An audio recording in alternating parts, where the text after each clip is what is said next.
तो आज हम पढ़ेंगे मोमेंट्स का chapter number 2 the adventure of Toto. किसका एडवेंचर? टोटो का एडवेंचर। ठीक है, तो मैं आपको पहले एक कैरेक्टर बता दूं। यहाँ पे एक ग्रैंडफादर है, एक ग्रैंड मदर है, टोटो है यहाँ पे, और नैरेटर यानी कि जो कहानी सुनाएगा हमको यहाँ पे। Grandfather bought Toto from a tonga driver for the sum of 5 rupees. The Tonga driver used to keep the little red monkey tied to a feeding trough, and the monkey looked so out of place there that grandfather decided he would add the little fellow to his private zoo.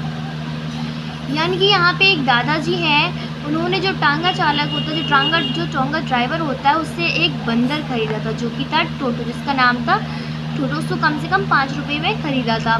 5 रुपये मतलब किस ज़माने की बात हो रही है, उस टाइम 5 रुपये में एक बंदर का बच्चा आ रहा है। तो मतलब बहुत ही पुरानी सी थोड़ी सी बात लग रही है, यहाँ से स्टार्टिंग से ही समझ में आ रहा है। तो जो टांगा चालक ने उससे छोटे लाल रंग के बंदर को एक नाद के पास बांध दिया था, यानी कि एक नाद के पास बांध दिया था, और बंदर उस जगह के प्रतिकूल लगता था कि दादाजी ने उसे अपनी निजी चिड़ियाघर में सम्मिलित करने का निश्चय कर लिया था। ठीक है, Toto was a pretty monkey. जो टोटो था वह बहुत ही सुंदर सा था। ठीक है, बहुत ही सुंदर था। His bright eyes sparked his mischief beneath deep set eyebrows. उसकी चमकीली आंखें और सफ़ेद गहरी मुँहों के नीचे शरारतपूर्ण ढंग से चमकती थी। And street which was a pearly white. जब वह मुस्कुराता था तो उसके मोतियों जैसे सफ़ेद दांतों को देखकर were very often displayed in a smile that frightened the life out of elderly Anglo-Indian ladies.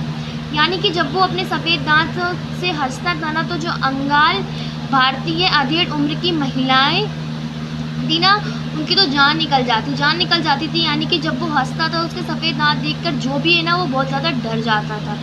But his hand look dry up has thought he had been picked in the sun for many years. यानी कि जब उसके जो हाथ थे बहुत ही रूखे से थे, जैसे कि मतलब हर टाइम उसके जो हाथ हैं उनको धूप में रखा गया उसके हाथों की धूप में मतलब बहुत टाइम के लिए रखे गए हैं। Yet his fingers were quick and wicked and his tail, यानी कि उसकी फिंगर्स थी वो बहुत ही शरारती थी कि कुछ ना कुछ तो उन्हें काम करना रहता ही था, और उसकी जो टेल थी